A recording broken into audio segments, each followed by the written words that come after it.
नमस्कार दोस्तों, आज मैं आपको पावर ऑफ स्पोकन वर्ड्स का महत्व बताऊंगा। हमारे दिल में किसी के लिए क्या भाव विचार हैं, उससे ज्यादा मायने रखते हैं उसके लिए कहे हमारे शब्द। शब्दों की बहुत अहमियत होती है। आप किसी से बात करते समय कैसे बोलते हैं, इससे न सिर्फ आपके व्यक्तित्व का पता चलता है बल्कि सामने वाले पर भी उसका गहरा असर होता है। यदि आप चाहते हैं कि आपके न रहने पर भी लोग आपको याद रखें, तो सबसे पहले अपने शब्दों को संवारें, उसे शालीन बनाएं, क्योंकि शब्दों में बहुत शक्ति होती है। याद रह जाती है बातें। 84 साल की उम्र में दुनिया को अलविदा कहने वाले स्वर्गीय पूर्व राष्ट्रपति डॉक्टर एपीजे अब्दुल के जाने पर लोग उनके काम से ज्यादा उनकी कही बातों को याद कर रहे हैं। उनकी बातें लाखों करोड़ों लोगों के लिए प्रेरणा स्रोत है। उनके शब्दों में ऐसा जादू था कि सुनने वाला सम्मोहित हुए बिना नहीं रह सकता था। आज भले ही वो लोगों के बीच नहीं है, मगर उनके कहे शब्द हमेशा लोगों के दिलो दिमाग में जिंदा रहेंगे। कलाम के मुताबिक, सपने वो नहीं होते जो रात को सोते समय नींद में आए, सपने वो होते हैं जो रातों में आपको सोने न दें। उनकी ऐसी ही हजारों प्रेरणादायी बातें वर्तमान पीढ़ी का उत्साह बढ़ाती है। कलाम की ही तरह स्वामी विवेकानंद और महात्मा गांधी के कहे शब्द आज बरसों बाद भी हमें प्रेरित करते हैं। शब्दों के रूप में महान शख्सियतें हमेशा लोगों के दिलों में जिंदा रहते हैं। यदि आप भी चाहते हैं कि आपके पीछे लोग आपको दिल से याद करें, तो किसी से कुछ कहने से पहले अपने शब्दों को संभालें और उसे शालीन बनाने की कोशिश करें। ये भी पढ़े, सज्जनता कमजोरी नहीं मजबूती है, व्यक्तित्व का आईना। शब्दों में इतनी ताकत होती है कि वो आपका व्यक्तित्व बना भी सकती है और बिगाड़ भी। जब आप किसी ऐसे व्यक्ति से मिलते हैं जो बहुत प्यार व सम्मान से बात करता है, तो आप तुरंत उसके मुरीद बन जाते हैं। उस वक्त आप उसके विचार भावनाओं से अवगत नहीं रहते हैं, मगर उसके शब्दों का जादू आप पर ऐसा चल जाता है कि आपकी नजर में वो नेक इंसान बन जाता है। दूसरी तरफ पहली मुलाकात में यदि कोई इंसान आपसे बेरुखी से बात करे, तो दोबारा उससे मिलना तो दूर आप उसका जिक्र भी पसंद नहीं करेंगे और ऐसा इंसान आपकी नजरों में अकरू कहलाएगा। बोले गए शब्दों की ताकत। आप अपनी दुनिया अपने शब्दों से बदल सकते हैं। ये हमेशा याद रखें कि जिंदगी और मौत आपकी जीभ के हवाले हैं। इस दुनिया में मानवता का सबसे प्रभावशाली हथियार शब्द है। किसी खास स्थिति में खास लोगों द्वारा कुछ खास शब्दों के चुनाव से बड़ी क्रांतियां, स्वतंत्रता संग्राम एवं जीवन बदल देने वाले निर्णय लिए गए। भाषणों ने जिंदगियां बनाई और जिंदगियों ने भाषण बनाए। शब्द किसी को बिना छुए भी छू जाते हैं, यह उसे व्यक्ति के साथ नहीं होने पर भी असर कर जाते हैं। हम उन लेखकों की किताबें पढ़ते हैं जिनसे हम कभी मिले भी नहीं हैं या जो अब जिंदा भी नहीं हैं, पर उनके शब्द हमारे जीवन में बहुत प्रभाव डालते हैं। शब्दों में वह ताकत होती है कि वह किसी को भी कितना ही ऊपर उठा दे या बर्बाद कर दे।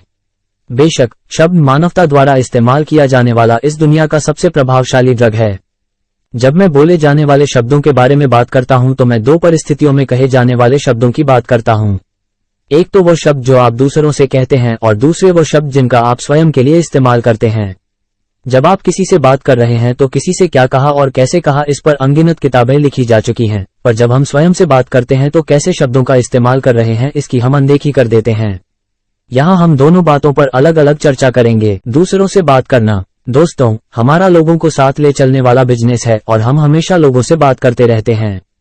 हम लोगों से अलग अलग माध्यम के जरिए बात करते हैं, स्टेज से, काउंसलिंग के दौरान, किसी से व्यक्तिगत मीटिंग में, संदेश द्वारा, फोन पर बात करके, और यहाँ तक कि उन जगहों में जहाँ बातचीत भी ना हो पाती हो। खाना खाते हुए लोगों के साथ आम बातचीत, हवाई अड्डे पर, कार्यक्रम से पहले या बाद में, या घर में मीटिंग में बैठ के दौरान, बहुत सारे और अवसरों पर। दूसरों से बातचीत के दौरान एक अच्छा प्रभाव बनाने के लिए इन सिद्धांतों को अपनाएं। एक तरह की बातें करें। स्टेज पर एवं स्टेज के बाहर एक जैसी बातें करें। हर किसी के साथ एक तरह की बातें करें। औपचारिक और अनौपचारिक दोनों तरह की मीटिंग में एक जैसे शब्दों का प्रयोग करें। उस स्थिति का बहुत ख्याल रखें जब आप किसी औपचारिक मीटिंग में ना हो। आपको इस बात का एहसास भी नहीं होगा, पर लोग आपको बहुत ध्यान से देख जा रहे होंगे। वे देखना चाहते होंगे कि आप कितने सच्चे हैं, और उनके लिए आपको जानने का सबसे आसान तरीका है कि आपकी स्टेज पर एवं स्टेज के बाद की बातों की तुलना करना। शिकायत, आलोचना या किसी की बुराई ना करें, खासकर किसी की पीठ के पीछे। आपकी शारीरिक हाव भाव, बॉडी लैंग्वेज, आपके शब्दों से ज्यादा बोलते हैं। आपके हाव भाव, आपके कपड़े, आपकी साफ सफाई और जिस तरह आप स्वयं को किसी के सामने रखते हैं, ये सब आपके शब्दों से ज्यादा बोलता है। इन सब का ध्यान रखें। विनम्र बने, दूसरों को आदर करें, दयालु बने। अपने शब्दों को मुंह से बाहर निकलने से पहले सोच लें। अपने शब्दों का सावधानी से चुनाव करें। आगे बढ़ाने वाली शब्दावली का प्रयोग करें। आपके मुंह से उतने ही शब्द निकलने चाहिए जिससे अन्य इंसान का भला हो। कुछ भी बोलने से पहले सोचें, क्या ये सही है, क्या यह उपयोगी है, क्या ये प्रेरणादायक है, क्या ये जरूरी है, क्या यह उदार है? अपने शब्दों के बारे में बहुत सावधान रहें। अगर वे एक बार बोल दिए गए तो माफ तो किया जा सकता है पर भुलाए नहीं जा सकते। अपने आप से बातें करना। आपके शब्द ब्रह्मांड से बातचीत करने का माध्यम हैं। स्वयं से बातचीत करने का अर्थ आपके प्रमुख विचारों से है जिन्हें आप बार बार सोचते हैं। इसे खुद से बात करना कहते हैं। जब आपका किसी कठिन परिस्थिति से सामना होता है तो यह आपकी पहली प्रतिक्रिया होती है। यही आप अपने अंतर्मन को बार बार कहते आए हैं। आप जिंदगी से यही चाहते हैं और जिंदगी भी आपको वही देती है। आप अपने दिमाग को अपने विचारों के जरिए आदेश देते हैं। हमेशा सशक्त एवं सकारात्मक विचार रखें। जब भी आप कुछ सोच रहे हों या खुद से बातें कर रहे हों तो हमेशा आगे बढ़ाने वाले शब्दों का प्रयोग करें। Thank you very much. Please like and subscribe the video.